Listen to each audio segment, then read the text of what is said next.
$7.9 million in the congressionally directed spending appropriations bill, and that should be confirmed in January.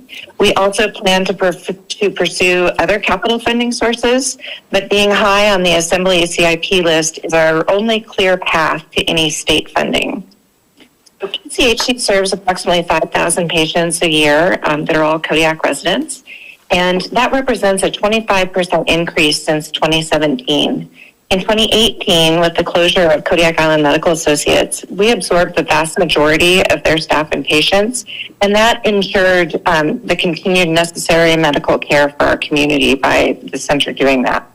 So since then, we've really been busting at the seams of our space, and we've had multiple times where we couldn't see all of our patients that was necessary because we didn't have the exam room space or the space for our staff to do so. The pandemic has been understandably impactful on our staff, and being so crowded in the clinic has been extremely difficult as we attempted to socially distance during the pandemic. So the Kodiak Community Health Needs Assessment has repeatedly shown need for additional primary care and mental health services. And since 2018, we've added integrated behavioral health providers, and we offer medically assisted substance abuse treatment. We now have 10 medical providers and deliver about 13,000 visits a year to Kodiak residents. With the additional Coast Guard personnel that we'll see soon in Kodiak, we're projecting another 20% growth in patients, but we won't be able to effectively see them or our current patients unless we can get some additional space. So I'm happy to provide any additional information the Assembly might find helpful in your decision making, but we do feel that this is likely to be at least partially funded by the state if we are included in the CIP list. Thank you for your time tonight and for your consideration. Thank you, Carol.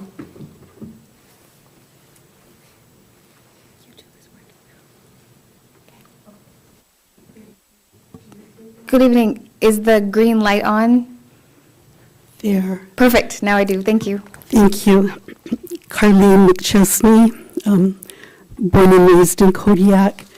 I usually read the Kodiak Mirror and the reports that they give, and I also listen to you on the radio, so I appreciate it when you put your meeting on the radio. But this time, I couldn't stay away because it was just so interesting about how you will choose the person for the one-year seat. And I just was curious as to what the protocol is to do that. Arlene, normally we don't answer questions in this, but it will be the very next thing that we do on the agenda. Well, we have one candidate is going to be calling in and the other candidate is in the audience, and we're going to ask them a series of questions, and then we will wait until our next meeting next Thursday to make that decision. Oh, thank you.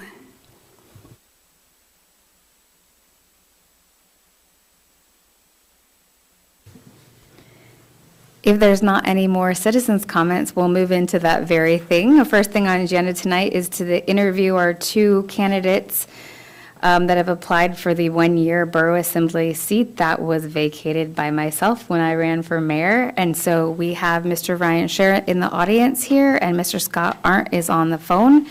We have a series of questions that we're going to ask tonight, and we're going to do that method where one person will answer the question first, and then the next question, the other person will answer the question first. So the way that it works out is that you'll end up answering two questions in a row. So Ryan, if you would step up to the podium, that would be fantastic. And just in case you're keeping track, there are 8 questions total. So 7 questions, and at the very end, there'll be a applicant closing comments period. You'll have up to 2 minutes to summarize anything that you might want to say at the end. So our first question tonight, and Scott, are you able to hear us? Yes, can you hear me? Yes, I can hear you. Thank you. You're going to go second on this first question. So Ryan's going to get us started. The first question is, what interests you about serving on the Assembly? Thank you, Borough Assembly members, for having me and the series of questions. As I understand the question, what are my interests in serving on the Assembly? Simply, it's to give back to the community that has given me so much. Kodiak offers a tremendous opportunity to its residents, and being on the assembly would enable me to give back knowledge, education, and provide goals and objectives for our community members. Thank you, Ryan. Scott, the same question. Would you like me to repeat it? Please. What interests you about serving on the assembly? Thank you. Basically, like Ryan said, it's given back to the community, but I've been involved in the borough over the last 40-some years. And I don't feel I'm quite done yet. So I'd like to continue with that if possible. Thank you. Thank you, Scott. Scott, you're going to go first on this second question. The second question is, what traits do you believe are necessary for being a good assembly member? First off is willing to listen and listen to different sides of different issues, and then making one's mind up. And sometimes there is no clear path. But that's basically all I got right now. I just would like to finish up some things that tried to get started before. Thank you. Thank you, Scott. Ryan, the same question. Would you like me to reread? No, thank you. To answer your question, tenacity, technology, and thirst for education. I am comfortable being uncomfortable. I believe we owe full disclosure regarding borough decisions to our residents, and we should be ready to own our decisions as an assembly. Another strength that I represent is strategy and vision. As a strategic thinker, I like to think scientifically, where we identify a problem, formulate a hypothesis, design a study, collect and interpret data, and keep supporting the solution. I bring significant education, business experience, leadership, people management, and holistic oversight to economic impacts. My strength is the economy. Thank you, Ryan. That'll take us to question number 3. Ryan, you'll be the first one to answer this. What governing board experience do you have?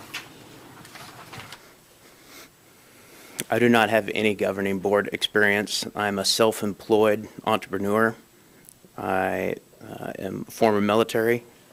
I am currently a battalion commander in the Alaska State Defense Force, but I do not have any governing board experience.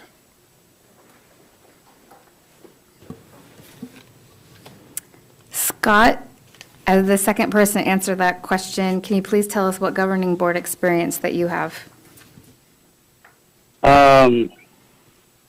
Well, as most people know, I've been on the Borough Assembly currently for the last 4 years, and 2 3-year stints before that, one in the early 80s and one in the late 90s.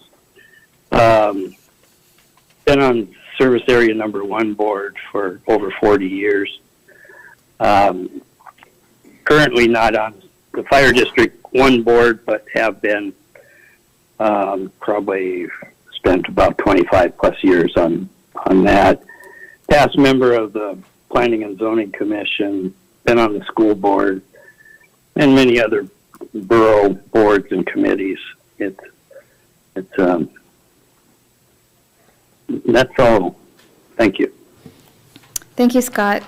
Question number 4, and Scott will be beginning first on this one. Scott, what do you see as the role of our borough government?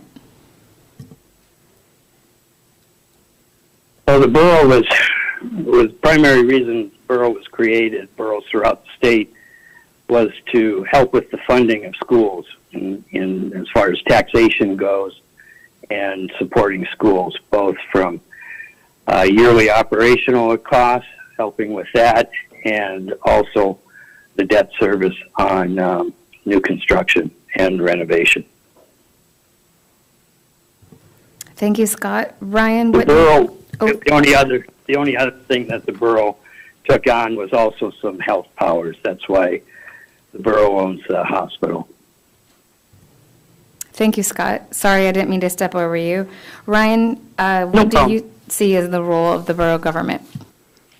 well, it would be silly to argue with someone with 40 years of experience. So everything that Scott said, the charter for the Kodiak Island Borough is called out to be education, facilities, and property. Still, I also feel the Assembly has an economic responsibility for both micro and macroeconomics within the Kodiak community. Thank you. All right, you guys keeping up over here? Everyone's writing furiously as predicted. All right, question number 5. We're halfway through. Ryan, you're going to be first on this one. The question is, what do you see as the most pressing issue the Assembly is facing? In a single word, leadership. Leadership is a constant. Leadership continually evolves, and as we as community leaders, we have to adapt to our changing surroundings. If we don't, we become irrelevant. We become insignificant. And in a town that I was born and raised in, I don't want to see that happen. So in a single word, leadership. Thank you, Ryan. Scott, what do you see as the most pressing issue the Assembly is facing? Well, I feel Ryan makes a good point there, but I also feel that there's not just one issue. Over the course of the last 4 years, it was paying the debt on the school bond issues that the governor vetoed. And so that was our biggest obstacle till this year. Some of the things that I see here as things that need to be done is, one, because the majority of the money was going to debt service, there was maintenance issues that were put off a bit. And so there's maintenance on school buildings that needs to be done. We have one of the things that I feel the borough has done extremely poorly on, and is having a land sale. And we need to get some additional land that the borough has out there to the public. So it gets on the tax rolls, but it creates other opportunities for people as far as economic development. We also have some issues that need to be addressed on what I'll call the old hospital portion that was originally built in the 60s, added on to in the 70s. And we're proceeding, as we have been, with the leachate treatment plant addition to try and stay in compliance with state regulations on discharge. So there's I see multiple things, not just one thing. Thank you. Thank you, Scott. Question number 6, first to answer will be Scott on this one. The question is, what is your number one priority if appointed to the Assembly?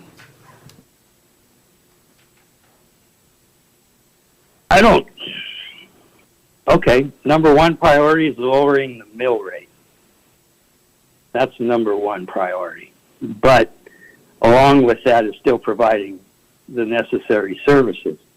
And I feel we can do that too. So, but one of the things is, everybody knows it's difficult sometimes to make a living and cover all expenses in Kodiak. And the tax burden has become greater and greater every year in this community, because part of it due to reassessments.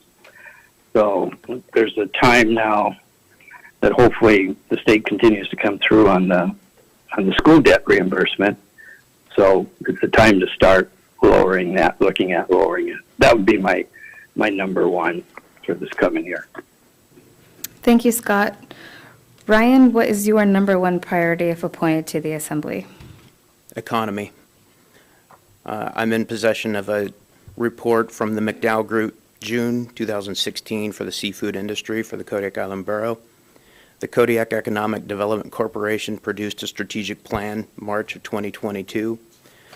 The Community for Economic Research produced a publication illustrating Kodiak as the highest index for food cost. Economy is our most important. February 2021, the McDowell Group, Kodiak Economic Profile and Pandemic Impact Analysis.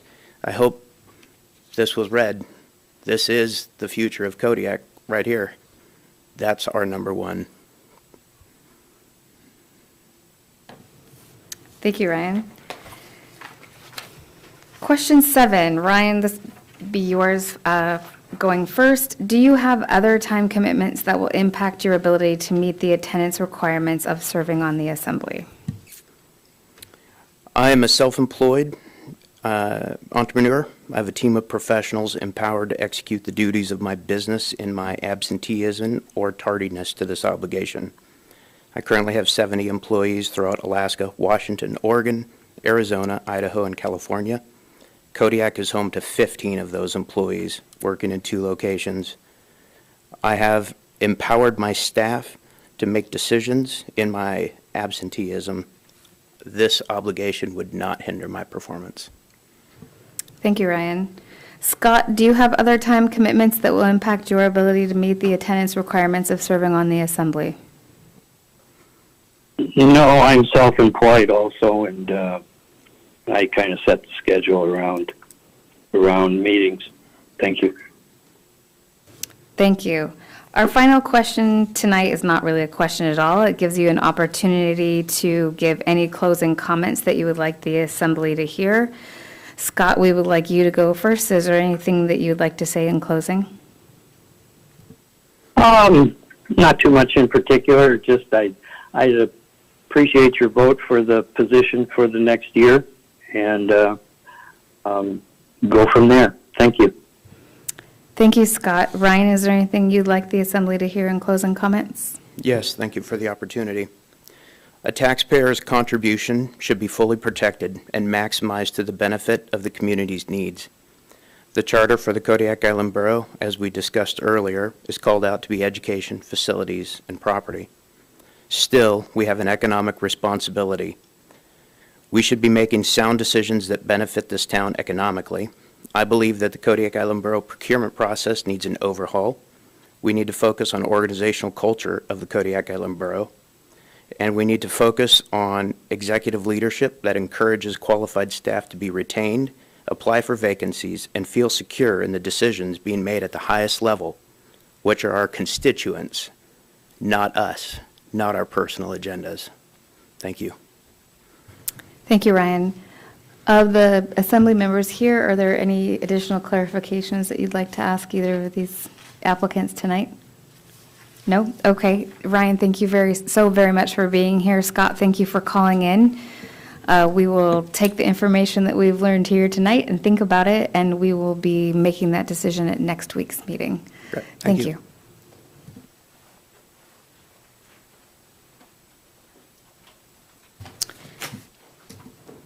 Next on our agenda tonight is the discussion of the capital improvement priority list to be submitted to the state of Alaska for funding consideration.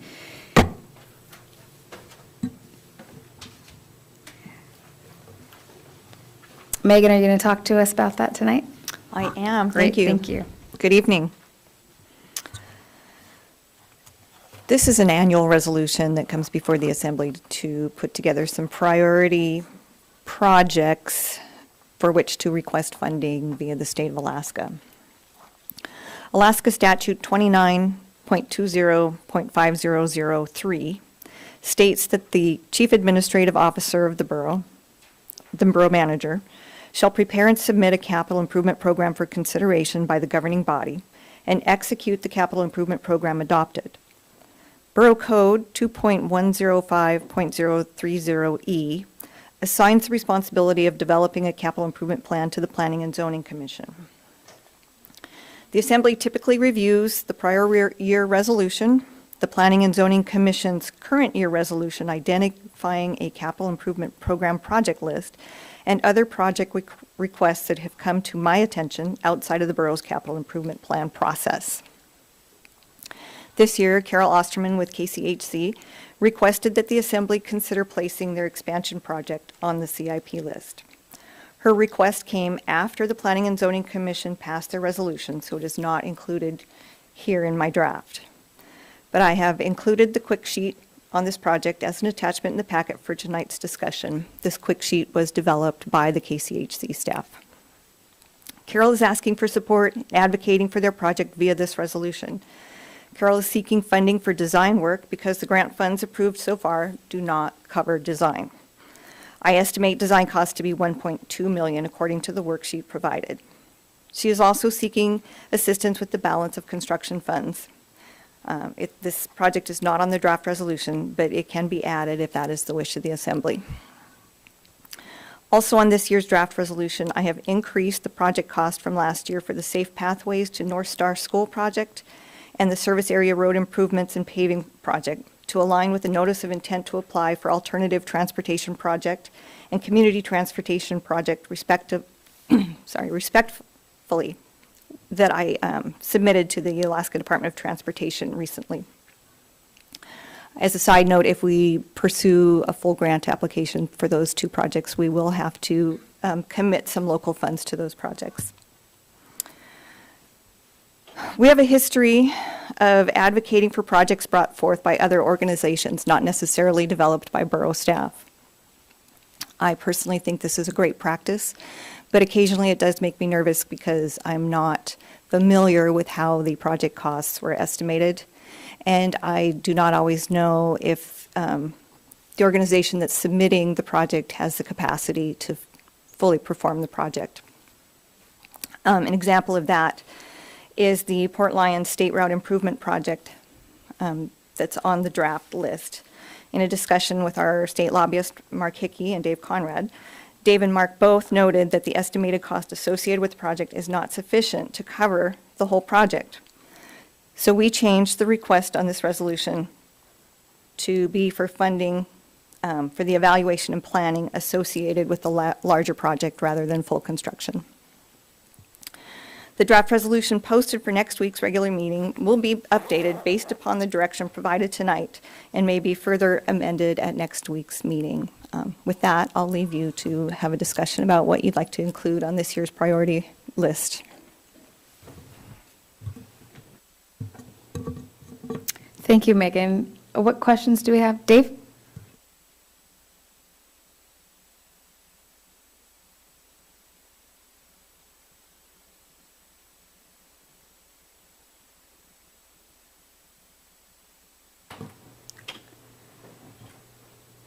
Thank you, Dave.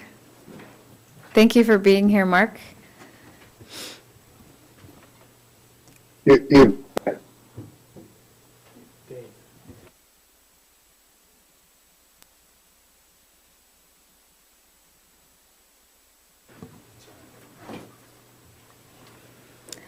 Are there any questions from the Assembly?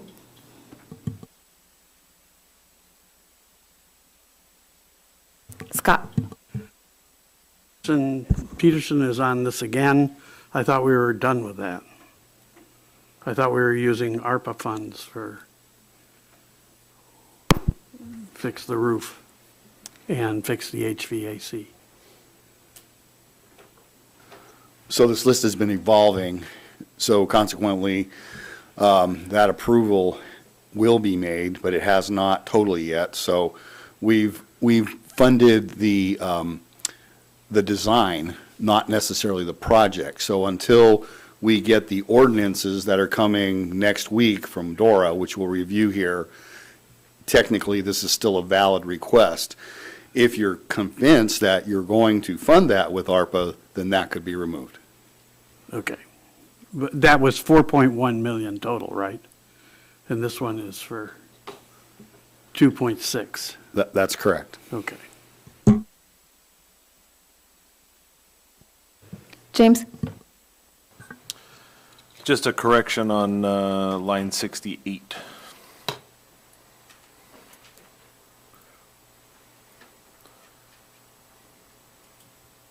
Just a spelling error. It's the only one. Just wanted to make sure we had that right before we submitted.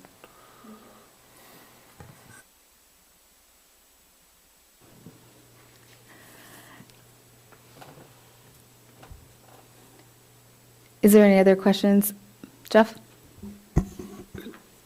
So looking at Resolution 2315, the list, is this in order of our desired preference?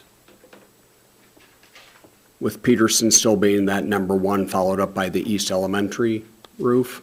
Am I reading that correctly, that it's based on priority? Last year's resolution was based on the priority of the assembly. This year's, basically, I took last year's and brought it forward and made some alterations, so it's not necessarily in priority order. Dave? One thing Megan and I, spoke with Mr. Hickey earlier today, and it is, when the list comes to someone, the priority, if you're number one, that is their perception, that is your number one priority. And that just goes by human nature. Scott? The Kodiak Community Health Center request is for a total, well, I don't know what the request is, but the total is 25 million.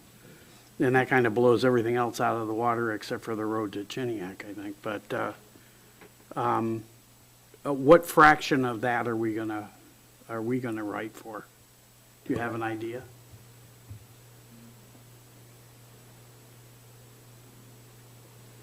I don't actually know that. I believe what was discussed is what's omitted out of their request is actually the design portion. To me, this fits into earlier conversations about forming a subcommittee to decide where healthcare is going. Are we going to look at potentially expanding the hospital?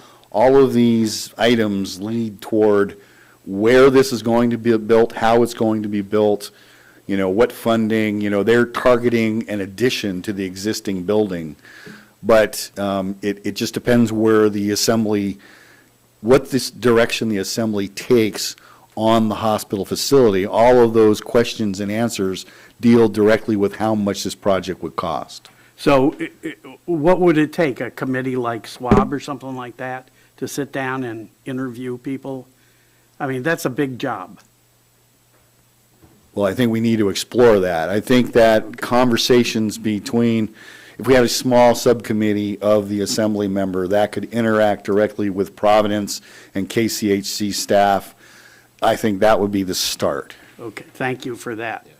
The other part of the question I have is, where's the school district's CIP list compared to ours? Are they coordinated together? They are not. They should be.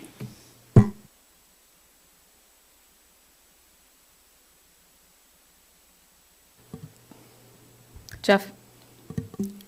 Well, in answer to my first question tonight, I guess I would like us to consider moving the Uzinki electrical distribution system up above the Anton Larson Bay Road extension. That if it's going to be perceived as a order of priority, I think making sure that their power grid is a little more stable than the description indicates is more of a priority than extending that road, which I still have lots of questions about with regards to the maintenance, the upkeep of that road. I see in this year's description that that some of the corporations will take over the responsibility of the maintenance of that extension of that road. Having driven that road this past weekend at mile 11, which is right at a hair turn corner before you get to the end of the road, it's already ice. There's no guardrail there. It's a straight sheer drop to the ocean.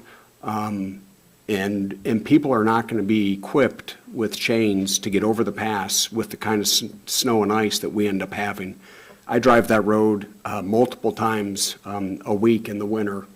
It's not maintained now. The state does the best they can, but I took a picture of the sign the other day because every year we have this conversation. In the sign right at the ComStay there, no road maintenance, October 1st to June 1st. Travel beyond this point not recommended. If you must use this road, expect extreme cold, heavy snow, carry cold weather survival gear, tell someone where you are going. Like, that's their warning sign on the town side of the road. And so I really question, I mean, there's benefit to that road, there's benefit to me and my family, but at the end of the day, unless somebody's going to step up and it's going to be on a maintenance schedule, I don't feel like it even should be where it is on this list. It should be to the bottom of that list until somebody's really going to own up and say, this road maintenance will be a priority for the state in the winter months, and it isn't. DOT does come out and plow it, but again, it's when they're caught up on all their other roads. So I think we're looking at creating a bigger hazard for individuals than keeping people in their home until the weather allows for transport if they really truly need to get to town for medical emergencies in that regard. So anyhow, I started off with moving the Uzinki up on the list, and that's really my main point. Thank you. Thank you, Jeff. I think as we're moving that up on the list, we might want to move it a little bit higher. I do appreciate community playgrounds and basketball courts, but I'm concerned that the electrical distribution system should sit a lot higher on our list than that sort of stuff. So I think we might want to take us another look at, if we're listing these in order of priority, I would think that that would rise well into page 29 and get off page 31. As far as the electrical distribution system is concerned. Are there any other questions tonight? Do we want to give staff some sort of direction on what you guys are thinking about the KCHC project being added to the CIP list at this point? Scott? Yeah, I think it should be. We should have some discussion about that. Is there concurrence with Scott's opinion on that? There's only 4 of you here, so I need some kind of yes, Amy, yes. Great. It sounds like we have concurrence on putting that on there. I know that that's gonna require a little bit of work with them on seeing exactly what numbers they want to go in there, but it sounds like just that 1.2 million for design right now, or are they looking for that whole? I think the ask is for the whole amount. And that's going to be hard for us, I think, to put in a priority order when we don't have the information on what the future of healthcare looks like. So I think that's all, I definitely see a place on there, but it's going to be kind of hard for us to rank at this late of a date. But I think getting it on there is going to be very helpful. I also had someone reach out to me today for a new project that they wanted to see on the CIP list. And so I don't even meet with them until Monday. So I think that's going to have to get pushed a while. But it's nice that the process is starting to get understood by the community and the power of being on the CIP list for getting federal money towards your projects. So are there any final questions from the Assembly? Jared. Scott brought up the school district's CIP list, and I see the superintendent and finance director from the school district here. I'm wondering, is it okay if we give them a couple minutes so we can hear their rundown and maybe we can identify any gaps between our two lists? I'm sure that they have that list memorized and are ready to roll. It's up to them if they want to. If not, that's totally understandable. If we could get that information perhaps sent, I know tomorrow is a federal holiday, but early next week, so we can make a comparison between the two would be helpful.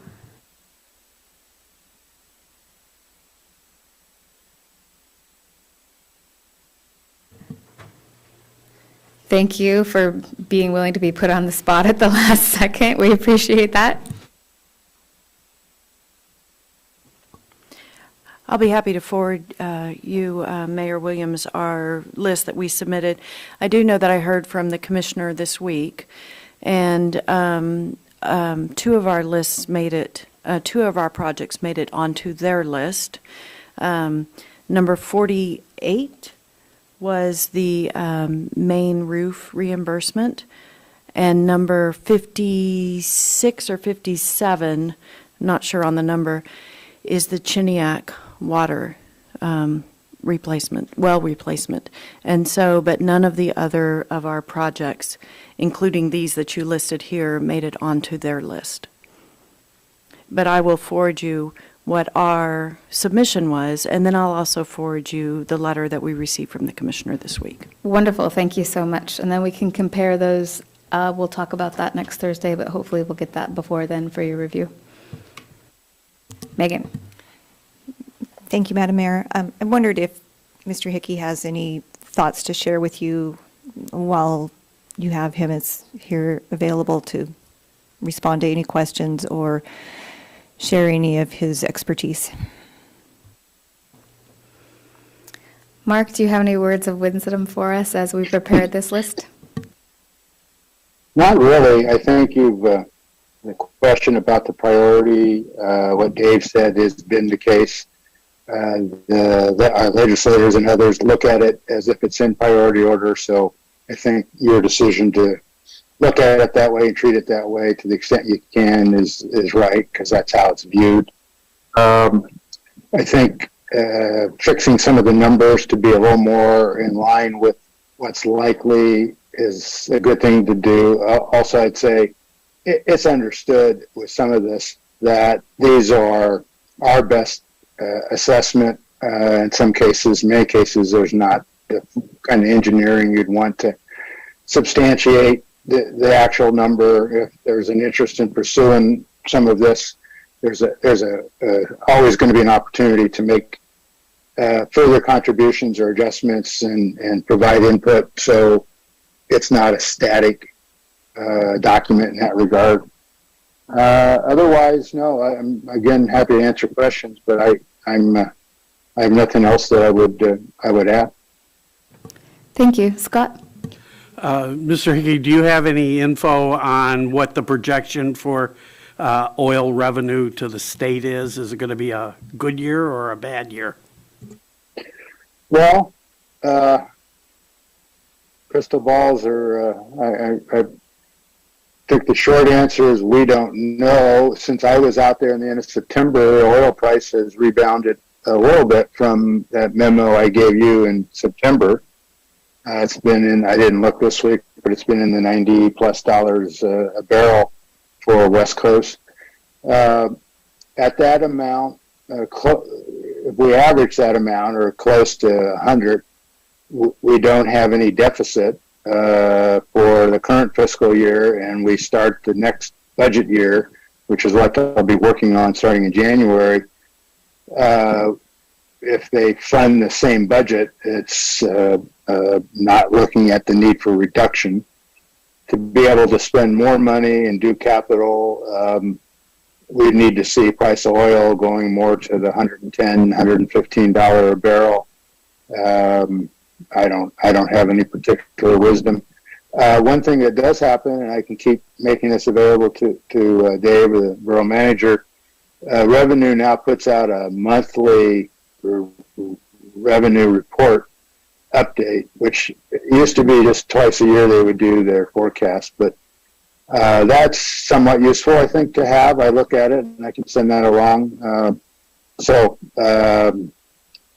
that's about the best I can tell you. Right now we're in better shape than we were 2 months ago, but we still, for example, forward funding of education that was in the approved budget, some of that money will be there, but not everything for the next school year, unless the price of oil goes up some more by the time they're dealing with the budget in February, March. It's been that way for 40 years. It's just hard to know what we're going to have. Thank you. Any other questions for Mark tonight? Seeing none, thank you, Mark, for being here tonight. We appreciate your expertise, and hopefully we'll give you something great next week. Okay, thank you. Nice to talk to you. Next thing on our agenda tonight is clerk's comments. Nola, anything tonight? Thank you, Madam Mayor and members of the Assembly. So many people helped make the 4 elections in 2022 a success. We want to thank the voters for turning out to make their voices heard. We owe our gratitude to the election officials who made sure our elections ran smoothly. Today was Crystal's last day, I would like to thank her for her service, especially during the election season, which was the busiest time of the year for the clerk's office. She will be greatly missed, and I wish her the best. Winter season is a great time to work on records. We have been processing quite a few records requests, and we have been also archiving records. We started working with IT, reviewing our electronic records, and we hope to get those back on track again. I will be out Thanksgiving week, and I will spend some time with my family in Las Vegas. I wish all of you a bountiful Thanksgiving. Thank you. Thank you, Nova. Next on the agenda is manager's comments. Thank you, Mayor Williams. Good evening. I won't go through the report as normal, not line by line.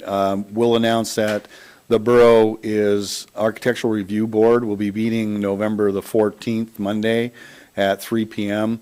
We have been requested to assist the city in reviewing their fire station plans. So city is very interested, and I will also put a plug in for, we have some empty seats on the Architectural Review Board. So if there's anyone trade-related, industry-related to the building industry that would be interested, that is a very worthwhile board.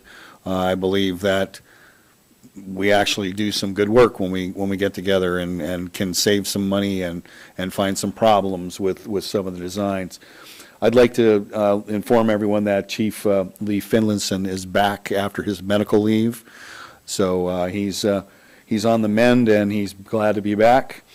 The landfill this year, in September 20th, 2022, we just received our scores today. We have a 98.8%. We had a 400 out of a possible 405 points, and this goes directly to the folks that work out there and manage and take care of that landfill, and it's a dirty job, and they do it well. There's incident command system training coming up, and I would encourage, it's not the most exciting stuff in the world, but it's pretty important when it comes to a disaster. There's some information here if any assembly members would be interested. Get a hold of myself. We are going to encourage some of the staff to participate in this as well. I have the holiday hours on here for the landfill for Thanksgiving. The landfill itself is closed to the public the 24th and the 25th. However, garbage will be picked up on the 25th, and the landfill will reopen to the public on the 26th, Saturday the 26th, for normal business hours.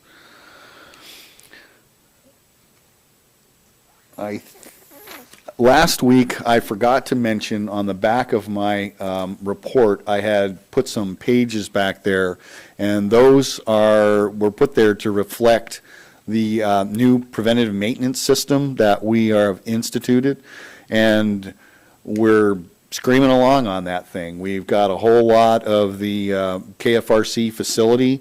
We're now going to work on procedures, and next we anticipate moving to the leachate treatment plant. And I'll leave you with 90 yards of concrete were poured today for the slab and foundation of the addition out at the leachate treatment plant. And those guys are so lucky for the weather, it is unreal. If there's any specific questions, I'm happy to answer your questions. Thank you. Any questions tonight? Seeing none, we will start the packet review unless anyone needs a break at this point. Seeing no one jumping up and down, we'll start with packet review. First thing in packet review is a public hearing, ordinance number fiscal year 2023-10, determining that it is in the borough's best interest to dispose of the Larson Bay school property located at 502 3rd Street in Larson Bay by conveyance to the village of Larson Bay, with conditions to accommodate a future school location. Can we get a staff report, please? We have been speaking about this. Basically, the borough is looking to divest itself in this particular facility. The folks in Larson Bay, the native village of Larson Bay, they are willing to take the school This will be, there'll be no monetary exchange for this. They've also agreed within the documents we prepared that the borough will have the first right of refusal if they decide they don't want to manage it or don't want to keep it anymore. We'll have the first right of refusal for purchase. They have also agreed to allow a couple of the classrooms to continue to be utilized for the purpose of education. Mr. Ledoux had requested some thought of what it would cost if the borough would have to take it over, and I'm afraid that's a little too speculative for me. There is also a provision in here that the Village of Larson Bay would provide adequate lot size that if we needed to build a new school. So all of those provisions are within the legal documents. I did have a conversation last week and again today. The borough does have some fiscal responsibility for some repairs that could not be completed. I believe those to be somewhere no more than a few, $5,000, $6,000. I believe that we should do that. It's the honorable thing to do. It's just we couldn't get out there because of travel. We can now and fix those and get this thing transferred to the village for their use. Thank you, Dave. Scott? If we have to put a new school out there, there's been some discussion in the past about an ATCO-type trailer situation for that. I have two questions. One is the new 5G internet connection going to affect Larson Bay? Are they going to be able to have that capacity? And will that extend to the school, the existing school there, the building we're transferring? And the second question is, if we have to put a school in, how much would it cost to put in a school like Chiniak's building? I do not have the answer to the first question. I do not know what capacity the internet will be if they get a direct fiber line. I don't have that answer. Okay. The second, I would say right now you're looking at probably $1,000 a square foot minimum for any commercial building. Thank you. Any other questions? Seeing no questions, we will wrap that one up, and we're going to move on. We have 4 resolutions in our packet review for next week. The first one is Resolution Fiscal Year 2022-22A, amending and redirecting funds from our ARPA Local Government Loss Revenue Relief Program to offset significant revenue loss due to the COVID-19 public health emergency. And we should have a staff report. Dora? Good evening. This is the first of 2 resolutions you're going to see redirecting the 2 different flavors of ARPA money that we've received. Most of the prior resolutions for directing these funds after receiving Treasury guidance, after we made those decisions, has made those uses not eligible. Previous conversations with the Assembly have indicated that these 2 projects, the Peterson HVAC and roof project, and then the treatment plant facility for water issues, would fall squarely within those parameters for Treasury, and 2 projects that were well worth the money. So both of these have cost. That first primary funding is for the Peterson HVAC, and then if there's any funds left over, they roll over to the landfill. So the overall effect would be that Peterson was complete, and then whatever was left over for either one of these goes to the landfill. Thank you, Dora. Any questions tonight? Jared? So can we get a timeline? The moment we hit, yes, we want this money, what would be the timeline on getting the Peterson project portion of this done?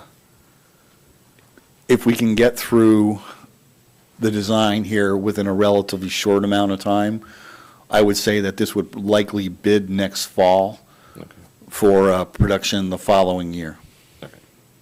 Thank you. And that would include summertime because of teaching during the, That's correct. Typically, what we'll do is we'll put these things out to bid November, December, January, because the sooner you can get it towards the end of a fiscal year, if larger contractors can predict what their load is for their workload is for the following year, there can sometimes be discounts associated with that because they have a good plan of what their workload will be. thank you. Any other questions? Jeff? I'm not sure you can give me an answer to this one or not, but it sounds like we'd be looking at construction in the summer of '24 and looking at building materials right now and cost increases. I would anticipate in that amount of time, we're not going to see relief yet. Is that built into the amount we're talking about right now, or is that something we'd have to reassess at that time? I think we're going to have to reassess as we go along because we can't predict what the market looks like. Seeing no further questions, we'll go on to the next resolution, which is resolution number fiscal year 23-09A, amending and redirecting previously authorized American Rescue Plan Act state and local fiscal recovery funds for the benefit of residents of the borough. Dora? That was a mouthful on that one. Same thing. This is a flavor of funding that we needed to redirect because subsequent Treasury guidance indicated that some of the projects we had before weren't eligible. Again, this primary funding would be for Peterson, and then if there was anything left over, not having clear indication of what Peterson's going to cost at this point, would roll over to the landfill stormwater infiltration and collection improvement project. Thank you. Any questions on this one? Moving on to the next resolution, it's resolution fiscal year 23-15, adopting a state legislative capital improvement project priority list, which we've already talked about before in the agenda. I'd just like to remind the assembly members to look at that and try to come up with a ranking that makes sense to you that we could all agree on for next week. Hopefully we won't have 6 individual spreadsheets up there, but but if that's what it takes, that's what it takes. But if they're going to look at it as it is a priority list, let's try to get it that way to reflect what the priorities are in the borough. The final resolution is fiscal year 23-03A, which is the resolution of the Assembly about the records retention schedule and the central filing system to reflect amendments to the Borough Clerk Records Series and Election Series. Nova? Thank you, Madam Mayor and members of the Assembly. We have also been reviewing our categories in the clerk's office and also our election series. So we have consulted with the state's local government guidance. They put together a document that serves as a guide for local governments. And also we have worked with our attorney regarding the retention schedules. So we are presenting this to you for approval next week. Thank you. Thank you, Nova. Does anyone have any questions? Seeing none, I guess we'll talk about that next week. Nova, thank you. Other items on the agenda for next week will be the appointment of the Kodiak Island Borough Assembly member to the one-year seat. We will administer that oath of office to the newly appointed Assembly member, and we have a good cause determination for a late senior citizen exemption, which Seema is here to talk to us about. Also, you will see that you have a pink folder at your individual place with information about the case inside of it. Thank you, Seema. Thank you. So some of you Assembly members will remember back in May when we had several hearings for senior citizens or disabled veterans that had failed to timely file their exemption applications. This is another case that was brought to my attention in October. per KIBC 3.35030D, in the event that a claimant fails to apply for a senior exemption as provided by AS 2945030E by January 15th of the assessment year for which the exemption is sought, the Borough Assembly, for good cause shown, may waive the claimant's failure to make the timely application for the exemption for the year, and if the Assembly finds good cause for the failure to make a timely filing, the Borough Assessor shall accept the application as timely filed. I just want you to know and understand that I don't bring these before you because I don't want to make a decision, but I bring them before you because code requires me to do so. I try to bring documentation that will help you to make an informed decision, and that is that pink package that Amy talked about, or Mayor, sorry, for your attention. So next week we will be talking about that senior application. We can't talk about it now because it's confidential. Thank you, Seema. Are there any questions that do not involve the material in the pink folder you have for Seema tonight? Nope. Thank you, Seema. Thank you. That brings us to Assembly member comments. Jeff, did I start with you last time? All right, James, you're up. Do you have any comments tonight? So the last process that we went through with the choosing of an assembly member, we had a executive session to discuss comments such like that. I don't see that on the agenda for next week. So we're just going to go on a whim and choose and vote. No, Because typically we vote in private and then come out. So I don't see a way to do that unless we're putting that on the agenda for next week. It's not on the calendar now. So I would assume that we're going to do that, and it just hasn't been posted yet. Madam Mayor. Yes. Mayor, members of the Assembly, you are allowed to go into executive session as long as the item is listed on the agenda. So in the guidelines, I can put an option, a motion for you to go into executive session if you desire to do so. Yes, please. Would you please add that, Nova? Sure. Thank you. Yeah, thank you. Anything else, James? Have a good weekend. Thank you. Jared, any comments tonight? I want to echo Nova's thanks for the election workers. We were out there at, Morgan and I were out there at Bayside, and holy cow, it was packed. And those election workers who had already been there for like 5 or 6 hours, they were full of energy and smiles, and it was just such a good vibe out there. So thanks for that. And congratulations on the Kodiak Island Borough landfill staff, 98.8. I can't remember the last time I gave one of my students 98% on something. So that's pretty cool and remarkable. And then for the CIP list, I don't know if there's too much adjustment on there that I'm going to make, but I think that we should consider, items that are related to like the health and safety. Those items should be highly prioritized.